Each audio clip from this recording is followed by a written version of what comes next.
샬롬 샬롬 샬롬 샬롬 샬롬. 하나님 사랑합니다. 여러분 주 안에서 사랑합니다. 여호수아 4장 1절에서 24절 영원한 기념비 길갈에 세운 12돌에 대해서 함께 은혜를 나눕니다. 그 모든 백성이 요단을 건너가기를 마침에 야훼께서 여호수아에게 말씀하여 이르시되 백성의 각 지파에 한 사람 12사람을 택하고 그들에게 명령하여 이르기를 요단 가운데 제사장들의 발이 굳게 선 그곳에서 돌 12를 택하여 그것을 가져다 오늘 밤 너희가 유숙한 그곳에 두게 하라 하시니라. 여호수아가 이스라엘 자손 중에서 각 지파에 한 사람씩 준비한 그 12사람을 불러 그들에게 이르되 요단 가운데 들어가 너희 하나님 야훼 궤 앞으로 가서 이스라엘 자손들의 지파 수대로 각기 돌 한 개씩을 가져다 어깨에 매라. 이것이 너희 중에 표징이 되리라. 후일에 너희의 자손들이 물어 이르되 이 돌들은 무슨 뜻이냐 하거든 그들에게 이르기를 요단물이 야훼 언약궤 앞에서 끊어졌나니 곧 언약궤가 요단을 건널 때 요단물이 끊어졌으므로 이 돌들이 이스라엘 자손에게 영원한 기념이 되리라 하니라. 이스라엘 자손들이 여호수아가 명령한 대로 행하되 여호와께서 여호수아에게 이르신 대로 이스라엘 자손들의 지파의 수를 따라 요단 가운데서 돌 12를 택하여 자기들이 유숙한 곳으로 가져다 거기에 두었더라. 여호수아가 또 요단 가운데 곧 언약궤를 맨 제사장들의 발이 선 곳에 돌 12를 세웠더니 오늘까지 거기에 있더라. 여호와께서 여호수아에게 명령하사 백성에게 말하게 하신 일 곧 모세가 여호수아에게 명령한 일이 다 마치기까지 궤를 맨 제사장들이 요단 가운데 서 있고 백성은 속히 건넜으며 모든 백성이 건너기를 마친 후에 야훼 궤와 제사장들의 백성이 목전에서 건넜으며 르우벤 자손과 갓 자손과 므낫세 반 지파는 모세가 그들에게 이른 것 같이 무장하고 이스라엘 자손들보다 앞서 건너갔으니 무장한 4만 명가량이 야훼 앞에서 건너가 싸우려고 여리고 병기에 이르느니라. 그날에 여호와께서 모든 이스라엘의 목전에서 여호수아를 크게 하시매 그가 생존한 날 동안에 백성이 그를 두려워하기를 모세를 두려워하던 것 같이 하였더라.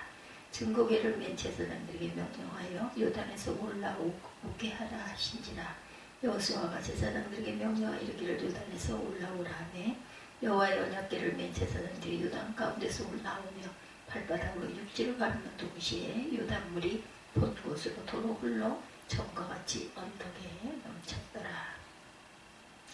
첫째 달 10일에 백성이 요단에서 올라와 여리고 동쪽 경계 길갈에 진침해 여호수아가 요단에게 가져온 그 12돌을 길갈에 세우고 이스라엘 자손들에게 말하여 이르되 후일에 너희 자손들이 그들의 아버지에게 묻기를 이 돌들이 무슨 뜻이냐 하거든 너희는 너희의 자손들에게 알게 하여 이르기를 이스라엘이 마른 땅을 밟고 이 요단을 건넜습니다. 너희 하나님 야훼께서 요단물을 너희 앞에서 마르게 하신 것 같이 너희 하나님 여호와께서 우리 앞에 홍해를 말리시고 우리를 건너게 하신 것 같았나니 이는 땅의 모든 백성에게 야훼의 손이 강하신 것을 알게 하며 너희가 너희 하나님 야훼를 항상 경외하게 하려 하심이라. 전체 내용입니다. 어느 나라 어느 도시를 가든 관공서가 있는 중심과 광장에는 기념비나 기념탑, 동상들이 서 있고 기념 조각물들이 세워져 있습니다. 그렇다면 기념탑이나 동상을 세우는 이유는 무엇일까요? 기념탑이나 기념비를 세우는 경우 지난날에 그 지역에 있었던 역사적인 사건을 잊지 말자라는 경우가 많고 동상의 경우에 훌륭한 업적과 희생정신을 기억하고 본받자라는 의미가 있죠. 오늘 본문의 말씀에도 두 차례 6절과 20절에 기념 돌탑을 쌓는 것에 대하여 기록되어 있습니다. 여호수아 4장 1절에서 24절 전체 내용입니다. 6절 봅니다. 이것이 너희 중에 표징이 되리라. 후일에 너희 자손들이 물어 이르되 이 돌들은 무슨 뜻이냐 하거든 이렇게 말씀하고 있죠. 그리고 또 한번 20절 말씀을 봅니다. 여호수아가 요단에서 가져온 그 12돌을 길갈에 세웠더라 이렇게 나와 있죠. 20절과 6절 6절에는 이것이 너희 중에 표징이 되리라. 20절에는 12돌을 길갈에 세웠더라 이렇게 되어 있어요. 돌탑을 쌓은 것에 대해서 기록되어 있죠. 두 번이나 반복해서 기록하고 있는 것은 그만큼 중요하다는 사실을 강조한 것이죠. 1절의 말씀은 보면 그 모든 백성이 요단을 건너기를 마침에 여호와께서 여호수아에게 말씀하여 이르시되 백성이 각 지파에 한 사람씩 12사람을 택해라 이렇게 나오죠. 예, 요단강 도하 사건은 이스라엘 역사에서 홍해를 건넌 사건의 버금가는 아주 역사적인 사건이죠. 그냥 지나칠 수가 없습니다. 이 기념탑을 세우는 일은 요단강을 건너기 전에 이미 계획되었던 일이에요. 하나님께서 명령하시죠. 각 지파에서 한 명씩 12명을 택해라. 3절에서 12절, 3장 12절에도 나와 있습니다. 3장 12절. 요단강을 건넌 후에 여호수아는 각 지파에서 아주 힘을 쓰는 12명의 장정들을 불러냅니다. 그리고 그들로 하여금 법궤를 메고 요단강 중앙에 서 있는 제사장들에게 가게 하죠. 그들은 법궤 앞에서 큼지막하게 좋은 돌들을 아마 골랐을 것입니다. 그리고 돌들 하나씩 어깨에 메고 진영으로 돌아가게 됩니다. 그리고 그들의 그 수경지였던 길갈의 그 돌들을 쌓아서 기념탑을 만듭니다. 오늘 본문에 돌탑이 두 곳이에요. 하나는 요단강 중앙에 제사장들이 서 있던 곳, 다른 한 곳은 강 건너 길갈이라는 곳, 예, 올라선 곳에 그렇게 양쪽에 세웁니다. 왜 두 곳에 세웠을까? 이에 대해서 성경학자들 간의 의견이 다릅니다. 문제는 지역적인 것이므로 오늘 설교에서 넘어갔지만 중요한 것은 기념 돌탑을 세웠다는 거예요. 강 가운데와 길가 도착한 곳에. 그 다음 여호수아는 이스라엘 백성들을 하여금 돌탑을 세우게 한 목적이 있었겠죠. 오늘 본문의 목적을 세 가지 정도로 함께 나눕니다. 요단강 도하가 하나님의 능력으로 이루어졌다는 사실을 기억하기 위해서죠. 이유는 첫 번째 이유는 요단강 도하가 하나님의 능력으로 이루어졌다는 것을 기억하도록 기념하기 위해서다. 법궤는 하나님의 임재의 상징입니다.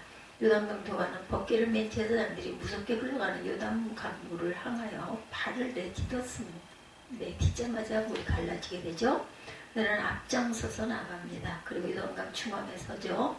백성들이 법궤를 바라보면서 그 옆으로 건너갑니다.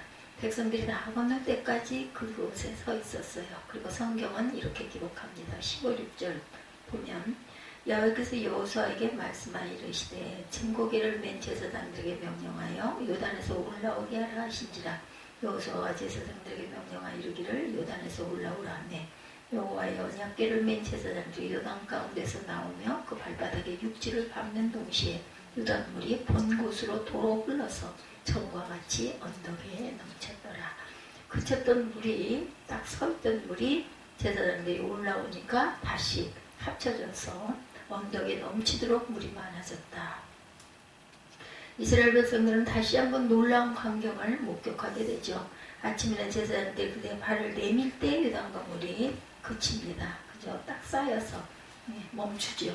이제 저녁이 돼서 제사장들이 반대편 쪽 뚝에 발을 닿는 순간 동시에 요단물이 본 곳으로 도로 흘러서 전과 같이 언덕에 넘쳤더라 이렇게 말씀하고 있어요. 무슨 얘기예요? 기적이 일어났다는 거예요. 하나님께서 하셨구나. 이 사건을 단순하게 절대로 생각해서는 안 됩니다. 요단 동편의 도하를 기다리고 있는 이스라엘 백성들의 숫자가 200만 명이 넘습니다. 그냥 우르르 몰려들어 건넌 것이 아니죠. 맨 앞에 법궤를 맨 제사장, 그리고 요단 동쪽에 기업을 받은 두 지파, 그리고 루벤, 갓, 므낫세 반지파의 4만 명이 앞장을 섭니다. 그리고 행진 순서를 따라 지파별로 요단을 건넌 거에 대단한 행렬이죠. 올림픽 개막식 때 참가국 대표들이 자기 나라 국기를 들고 입장하는데 1시간 이상 걸려요. 다 합해도 10,000명이 안 됩니다. 그렇다면 200만 명이 요단을 건넜다면 이른 아침부터 건넜다 해도 저녁 해질 무렵까지 하루 종일 시간이 걸렸겠죠.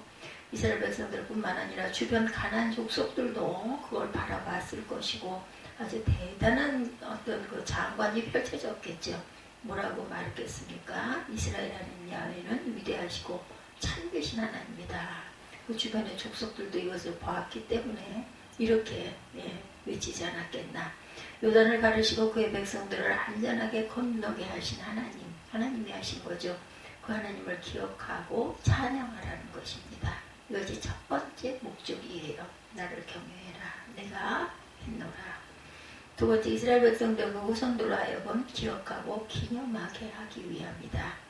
6절에 이것이 너희 중에 표징이 되리라. 후일에 너희 자손들이 물어 이르되 이 돌들은 무슨 뜻이냐 하거든. 7절 그들에게 이르기를 요단물이 야훼 언약궤 앞에서 끊어졌나니 곧 언약궤가 요단을 건널 때에 요단물이 끊어졌으므로 이 돌들이 이스라엘 자손에게 영원히 기념이 되리라 하니라.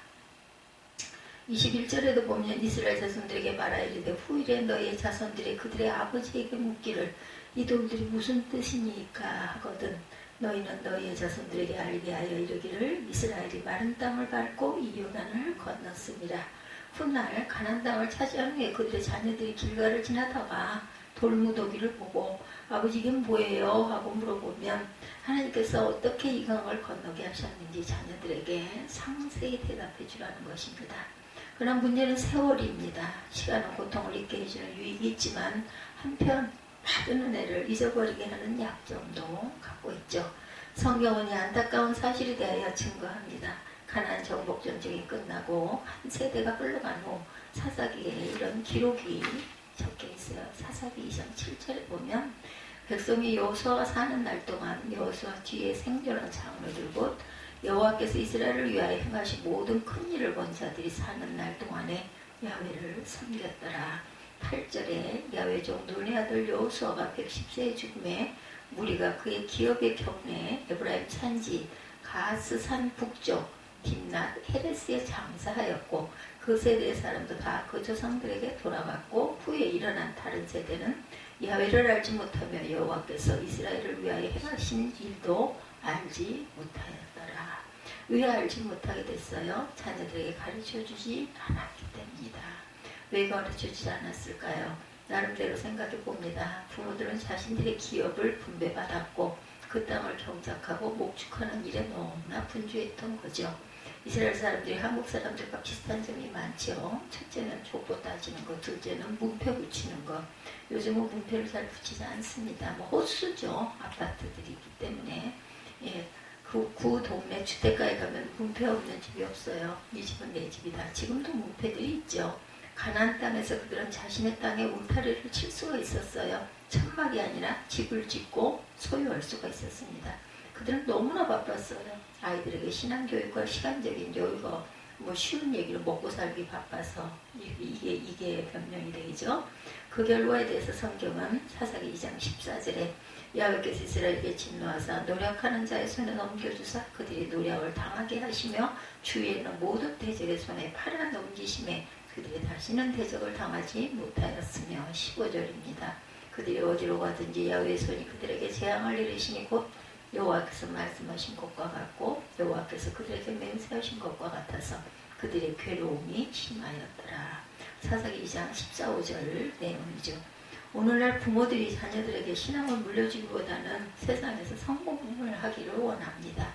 어린 시절에 신앙생활을 잘했다고 말하나 현재는 하나님과 멀어져 있는 아이들이 많죠. 교회 감기나 안 들면 다행이죠. 교회에서 좋지 않은 일이 이러이러한 일이 있었다 하고 외부에 그것을 더 부풀려가지고 그 탄핵 안 하고 다니면 다행스럽죠. 자녀 교육은 학교와 학원을 더 의지합니다. 그러나 학교와 학원에서는 기독교 교육이 없어요. 또 교회를 의지하기도 합니다. 그러나 한계가 있습니다. 누가 해야 할까요? 부모가 해야 되겠죠. 그리고 교회의 역할은 더 잘할 수 있도록 돕는 것입니다. 요단강변 이스라엘 백성들이 진을 쳤던 길갈에 기념탑을 세운 이유는 바로 이스라엘 백성들과 그의 자손들을 위한 것이었죠. 세 번째, 하나님을 경외함을 항상 힘쓰도록 하기 위해서였어요. 24절에 보면 이는 땅의 모든 백성에게 야훼의 손이 강하신 것을 알게 하며 너희가 너희의 하나님 야훼를 항상 경외하게 하려 하심이라. 이렇게 말씀하고 있죠. 24절 4장 24절 이는 땅의 모든 백성에게 야훼의 손이 강하신 것을 알게 하며 너희가 너희 하나님 야훼를 항상 경외하게 하려 하심이라. 이런 목적을 갖고 있어요. 24절의 말씀은 1절에서 23절까지의 내용의 결론이죠. 하나님께서 요단을 건너게 하신 이유는 두 가지입니다. 첫째는 땅의 모든 백성에게 야훼의 손이 강하신 것을 알게 하려는 것이다. 땅의 모든 백성은 가나안 7족속만 가리키는 것이 아니고 모든 열방을 가리키는 것이죠. 가나안의 족속들뿐만 아니라 주변에 있는 모든 나라 모든 민족들은 이미 오래전에 야훼 하나님이 어떤 분이신 줄을 알았어요. 홍해가 갈라지는 사건을 통해서 간담이 서늘했겠죠. 장관이었을 것입니다. 홍해가 갈라져서 그리 200만의 백성들이 지나가고 뒤에 군사들이 쫓아오다가 그만 어떻게 됐어요? 물에 수장을 당하죠. 이번에 요단강이 갈라지는 것으로 인해 그들은 또한 두 번째 간담이 녹아내렸을 것입니다. 정신을 잃고 전의를 완전히 상실하게 됩니다. 이스라엘의 하나님 야훼는 정말 위대하고 강한 신이구나. 어이구 무서워라 했겠죠. 예. 둘째는 백성들로 하여금 항상 하나님을 경외하도록 이것이 요단을 가르게 하신 목적이라고 할 수가 있죠. 이 사건을 홍해의 사건과 같다고 말합니다. 너희 하나님 야훼께서 요단물을 너희 앞에서 마르게 하사 너희를 건너게 하신 것이 너희 하나님 야훼께서 우리 앞에 홍해를 말리시고 우리를 건너게 하신 것 같았더라. 23절입니다. 너희 하나님 야훼께서 요단물을 너희 앞에서 마르게 하사 너희를 건너게 하신 것이 너희 하나님 야훼께서 우리 앞에 홍해를 말리시고 우리를 건너게 하신과 같았나니. 마지막 종결이죠. 예, 여호수아 4장 24절입니다.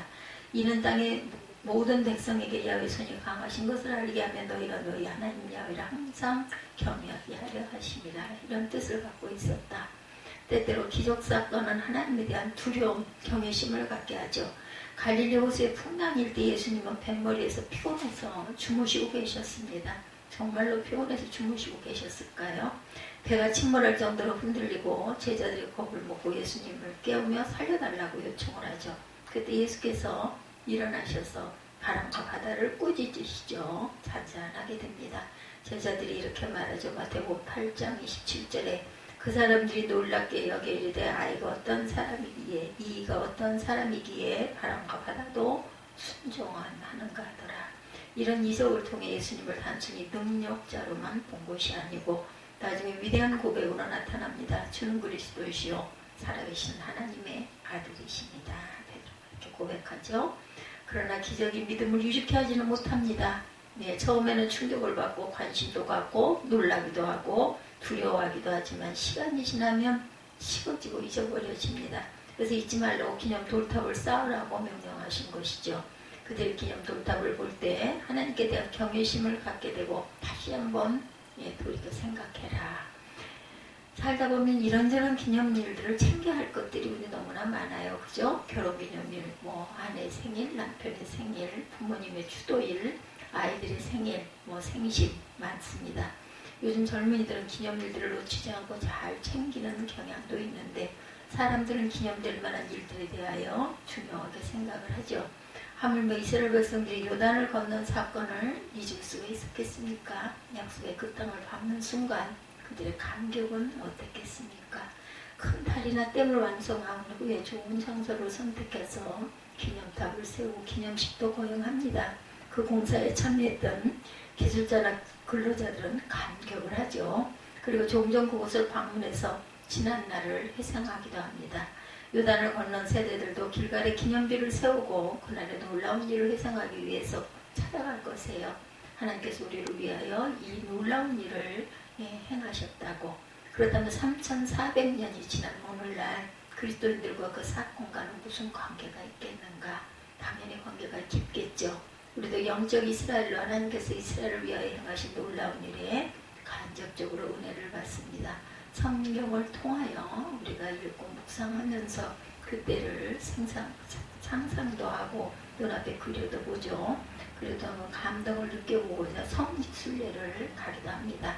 하나님께서 오늘날 우리에게 이스라엘에게 행하신 일, 요단이 갈라지고 마른 땅을 밟고 건너게 하신 일보다 더 큰 일을 행하셨어요.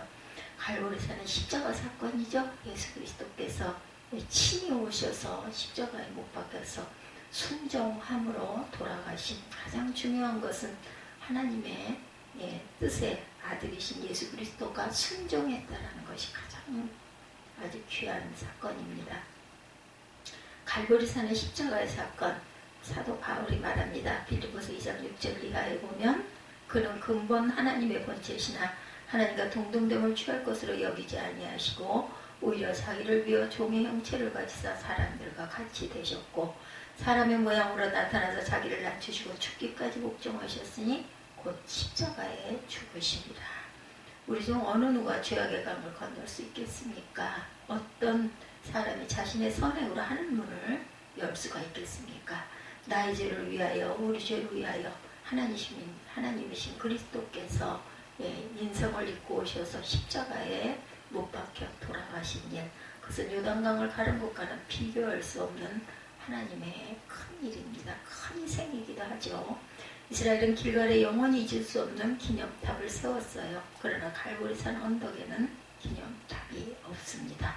이스라엘은 그 기념 돌탑을 세웠어도 얼마인가 하나님을 잊어버립니다. 기념탑이 도움은 되지만 영원하지는 않다는 것입니다. 그래서 하나님께서 말세에 영원히 잊지 말아야 할 기념비를 성도들의 가슴 속에 세워주십니다. 길갈의 기념 돌탑보다 더 놀라운 기념비가 여러분의 마음속에 세워졌어요. 나 같은 죄인을 위하여 죄악에서 건져내시고 영원한 천국을 소망케 하신 하나님의 은혜를 기억하며 하루하루 우리의 삶 속에서 감사하고 기뻐하며 그 십자가를 붙잡고 현재의 고난도 능히 감당할 은혜가 충만하시기를 주님